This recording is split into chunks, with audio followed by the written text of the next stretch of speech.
17:26. அதுல இன்னும் நெருங்கியவர்களுக்கு அவர்களுடைய உரிமைகளை கொடுப்பீராக, மேலும் ஏழைகளுக்கும் நேர்வழிகளுக்கும் பெருமைக்காக செலவு செய்யாதீர் அப்படின்னு வந்திருக்கு. அதுல வந்துட்டு அந்த ஏழைகளுக்கு நெருங்கியவர்களுக்கு அவர்களுடைய உரிமைகளை கொடுப்பீராங்கிறதுக்கு எதை நம்ம எடுத்துக்கிறது? அதுதான் கேள்வி. அது இன்னும் நெருங்கியவர்களுக்கு அவர்களுடைய உரிமைகளை கொடுப்பீராக, மேலும் ஏழைகளுக்கும் நேர் வழியில் இருப்போருக்கும் பெருமைக்காக செலவு செய்யாதீர். நெருங்கியவர்களுக்கு, மனதால் நெருங்கியவர்களுக்கு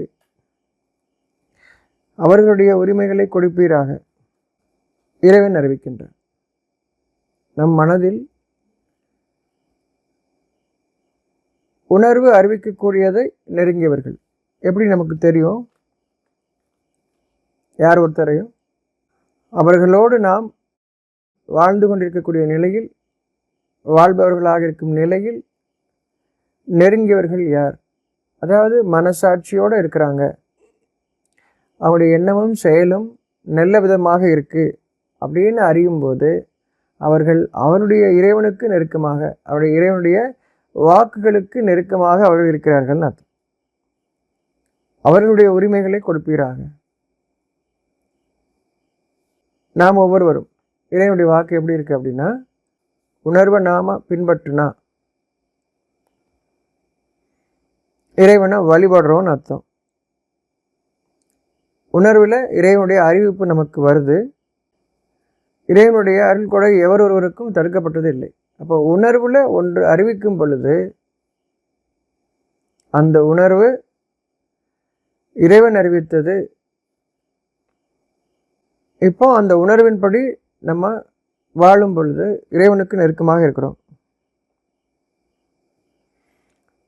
அப்போ நமக்கு ஒரு காலத்தில் அறிய முடியுது நெருக்கமாக யார் இருக்கிறாங்க, அதாவது நல்ல விதமாக யார் இருக்கிறாங்க, நல்ல மனிதர்களாக யார் இருக்கிறாங்க, எண்ணமும் செயலும் நல்ல விதமாக இருக்குது அப்படின்றத நம்ம அறிகிறோம். அவருடைய உரிமைகளை கொடுப்பீராக. கொடுக்கறது என்ன உரிமை? யாருக்கு? வானங்களும் பூமியும் இறைவனுடையது. இப்போ என்ன உரிமை? அவங்களுக்கு தெளிவுபடுத்துங்க. இறைவனின் செய்திகளை பற்றி, இறைவனுடைய வாக்குகளை பற்றி அவர்களுக்கு தெளிவுபடுத்தும் போது, இறைவனுடைய வாக்குகள் எல்லாருக்குமே உரியது, யார் ஒருவருக்கும் இல்லைன்னு சொல்ல முடியாது. இது வேதம் உங்களுக்கெல்லாம் கிடையாது, நல்வழி உங்களுக்கு கிடையாது அப்படின்னு யார் ஒருத்தரும் கிடையாது. ஆனால் அவர்கள் தங்களை தாங்களே விளக்கி கொண்டார்கள், அல்லது யார் விளக்குவார்களோ அவர்களை அவர்கள் பின்பற்றி கொண்டிருக்கிறார்கள். இப்பொழுது உங்களை அவர்கள் நெருங்கும் பொழுது, நேர்வழியில் நீங்கள் நின்று இறைவனுடைய செய்திகளை உணர்ந்த நிலையில் வாழ்ந்து கொண்டிருக்கும் போது, உங்களோடு வாழ்ந்து கொண்டிருக்கக்கூடிய அவர்களுக்கு இறைவன் அறிவித்ததை கொண்டு அவர்களுக்கு வழிகாட்டுவீராக. அவர்களுடைய உரிமை, உணர்வு என்ன அறிவிக்குது, இறைவனுடைய வழிகாட்டுதல் ஒவ்வொருவருக்கும் உரிமை. உணர்வு என்ன அறிவிக்கின்றதோ ஒவ்வொருவருக்கும் உரிமை. அப்போ உணர்வு அறிவித்ததை அவர்களுக்கு தெளிவுபடுத்துங்க. அவர்களுக்குரியது எடுத்து சொல்லுங்க. உணர்வு அறிவிக்கின்றது, இன்னொருத்தருக்காக நீங்க முடிவு பண்றது இல்லை. வேதத்தை, இறைவனுடைய வழிகாட்டுதலை, அவருடைய உரிமையை, அது ஒவ்வொருவருக்கும் உணர்வின் வழியில் இறைவன் எதை அவர்களுக்கு தருகின்றானோ அது ஒவ்வொருவர்களுக்கும் உரிமை. அதை எடுத்து கோருங்கள், அவர்களுக்கு கொடுங்கள், அவர்களுக்கு கொடுங்கள், எடுத்து சொல்லுங்கள். உங்களுக்கு எது எடுத்து இறக்கப்பட்டதோ அதை அவர்களுக்கு எடுத்து சொல்லுங்கள். அவருடைய உரிமைகளை எடுத்து சொல்லுங்கள். இறைவன் அவர்களுக்கு தந்தது. உணர்வு பெறாதவர்களுக்கு நீங்கள் எடுத்து சொன்னீங்கன்னா அவங்க சண்டையும் குழப்பத்தையும் ஏற்படுத்துவாங்க, சமாதானத்தை விரும்ப மாட்டாங்க, சண்டைக்கு போவாங்க. ஆனால் நெருங்கியவர்கள்னு நம்ம அறியும் பொழுது அவர்களுக்கு எடுத்து சொல்லுங்க, வேதத்தை கொண்டு எடுத்து சொல்லுங்க. அவர்கள் உரிமைகளை அவர்கள் உணர்வில் இறைவன் அறிவிப்பதை அவர்கள் உணர்ந்து கொள்வார்கள். அது இறைவன் அவர்களுக்கு வாக்கு தந்ததாகும். மேலும் ஏழைகளுக்கும் நேர்வழியில் இருப்போருக்கும் பெருமைக்காக செலவு செய்யாதீர்கள். தேவையுடையவர்கள், ஏழைகள் அப்படின்னு சொல்லும்போது தேவை உடையவர்கள். யாரிடம் தேவையுடையவர்கள்? இறைவனிடம் தேவை உடையவர்கள். அவர்களுக்கும் இன்னும் இறைவனுடைய பாதையில் நிலைத்திருக்க வேண்டுமே என்று விரும்புபவர்களுக்கும் நீங்கள் பெருமைக்காக செலவு செய்யாதீங்க. உங்கள் நேரத்தை உங்களுக்காக இறைவன் கொடுத்ததிலிருந்து கொடுக்கும் போதும் பெருமைக்காக அவர்களிடம் செலவு செய்யாதீர்கள். உங்களுடைய பெருமைகளை அவரிடம் பேசிக்கொண்டிருக்காதீர்கள். நீங்கள் பெருமைக்காக அவர்களுக்கு செலவு செய்யாதீர்கள். தேவையுடையவர்களுக்கும் நேர் வழியில் இருப்பவர்களுக்கும். உங்களோடு இருக்கிறவங்க தான். யார் ஒருத்தருக்கும் உங்களுடைய உணர்வு உங்களுக்கு கொடுக்கப்பட்டு அந்த உணர்வின் பாதையில் நீங்கள் வாழும் பொழுது இறைவன் கூறியபடி தங்களுக்கு கொடுக்கப்பட்டதிலிருந்து அவர்கள் கொடுப்பவர்களாக இருப்பார்கள்னு இறைவன் சொல்லியிருக்காங்க இல்லையா? அதன்படி நம்ம இருக்கும் பொழுது பெருமைக்காக நீங்கள் காரியங்கள் செய்ய வேண்டாம்னு இறைவன் நமக்கு அறிவிக்கின்றான். தேவையுடையவர்கள், ஏழைகள்னா தேவையுடையவர்கள். அந்த தேவையுடையவர்களுக்கு உணர்வூட்டப்படுகிறது.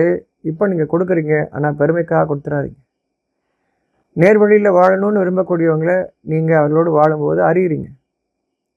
உணர்வின் வழியாகவும் அவருடைய சொல் செயலின் வழியாகவும் அறியும் பொழுது அவர்களுக்கு பெருமைக்காக நீங்கள் கொடுத்துடாதீங்க. பெருமைக்காக கொடுக்காதீங்க, தேவைக்காக. இறைவன் உணர்வூட்டினானே அந்த உணர்வுக்காக நம்மை பாதுகாத்து கொள்ளும்படி சொல்கின்றான். பெருமைக்காக நம்ம செலவு செய்யும்போது நாம் இறைவனுடைய பாதுகாப்பிலிருந்து விடுபட்டு விடுவோம். இறைவனுடைய பாதுகாப்பு நமக்கு தேவை, அவசியம். இறைவனுடைய பாதுகாப்பை விட்டும் நாம் விலகிவிடக்கூடாது. இறைவன் அறிவிக்கின்றான், பெருமைக்காக செலவு செய்யக்கூடாது. இறைவனுடைய பாதுகாப்பை விட்டும் நாம் விலகி விடுவோம், நன்றி கெட்டவர்களாக ஆகிவிடுவோம். இறைவன் நமக்கு நன்மை தந்திருக்கின்றான், நன்றி கெட்டவர்களாக நாம் ஆகிவிடுவோம். பெருமைக்காக செலவு செய்யும்போது அது வீணான செலவாக ஆகிவிடுகிறது. வீணான செலவு செய்யும்படி, பெருமைக்காக செலவு செய்யும்படி உங்களுடைய அறிவு, உங்களுடைய சைத்தான் உங்களை வலியுறுத்துகின்றான். பெருமைக்காக செலவு செய்யும்படி உணர்வு பெறக்கூடியவர்களாக, உணர்வு பெற்றவர்களாக நாம் வாழும் பொழுது பிறருக்கு காட்டுவதற்காக நாம் ஒருபோதும் செலவு செய்தல் கூடாது. இறைவன் உணர்வில் என்ன அறிவித்திருக்கின்றானோ அந்த உணர்வின்படி நாம் வாழ வேண்டியவர்களாக, செலவு செய்ய வேண்டியவர்களாக இருக்கின்றோம். உணர்வு என்ன அறிவிக்கின்றதோ, இறைவனுக்கு நெருங்கியவர்கள் என்று காணும் பொழுது நாம் செலவு செய்ய வேண்டியவர்களாக இருக்கின்றோம். மனதால் நெருங்கியவர்களுக்கு மற்றவங்களாம் நிர்பந்தம் தான் பண்ணுவாங்க. நீங்கள் நெருங்கியவர்கள்னு உறவினர்கள்னு சொல்லிக்கிட்டு எல்லாருமே நிர்பந்தம் செய்வாங்க. அவங்கள நிர்பந்தப்படுத்தி உங்கள்கிட்ட வாங்குவாங்க. உங்களுக்கு செலவு செய்யணும்னு வராது, நிர்பந்தத்தில் தான் நீங்கள் செய்வீங்க. ஆனால் இறைவன் இங்கே நமக்கு வழிகாட்டுகின்றான். நெருங்கியவர்களுக்கு நீங்கள் செலவு செய்யுங்கள்னு வழிகாட்டுறான். நமக்கு நெருங்கியவர்களுக்கு நீங்கள் செலவு செய்யுங்க அப்படின்னு நமக்கு வழி அறிவிக்கின்றான். நம் படிக்கக்கூடிய ஒவ்வொருவருக்கும், வேதத்தின்படி நேர்வழியில் வாழ வேண்டும் என்று விரும்பக்கூடிய ஒவ்வொருவருக்கும் இறைவன் அறிவிக்கின்றான், நெருங்கியவர்களுக்கு நீங்கள் உரிமைகளை கொடுங்கள், இன்னும் பெருமைக்காக செலவு செய்யாதீர்கள்.